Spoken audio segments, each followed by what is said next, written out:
7月开密风台为了造成大型货轮靠潜伫黄金海岸以后，船主一直无出面处理，所以权责单位交通部航港局以安全顾虑已经招标要拆除，但针对拍算就地解体议案，议员李克伟伫总日巡则批评乱来，烦恼这款的做法会污染小美军海水浴场，要求拖到外海处理。你在那边就地拆解啦，迄对着伊遐是这个一个很珍贵的一个海岸呢，迄较早讲叫小美军呐，这届嘛是因为这架苏菲亚号，我讲因祸得福，大家看到那个海岸的美，迄是有那很珍贵之意，遐安尼拆了啦如此一来那也造成这个海滩呐环境的一个浩劫啦，因为遐是一个自然一个生态，一个足水的海岸，遐毋是拆船场呢。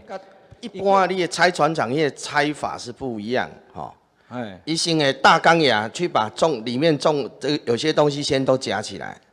然后从上面一层一层，它不是直接把它剖开在现地这样，它这个会造成很大污染的。所以它是要从上部慢慢的，所以它工期要到50天，不是咱以前看迄拆船作业直接安尼就甲破开的，不是。安平一直是热门观光景点，不过议员李克伟表示，真侪林兴岛甲中央分隔岛却存在杂草无修整、路具涵上的改造无好好评估，长期点价甲交通，加上下林路地下停车场的工程延误等等，要求市府一定要加强市容景观甲公共工程的把关。对此，市长表示，该停车场工程若无依照契约落实，一定会追究责任。刚提到公务局跟您报告说11月，我们就一定要落实11月完成。如果11月不完成，超过时间，厂商该负的责任，我们就要追究。台南新闻，军籍林英庚采访报道。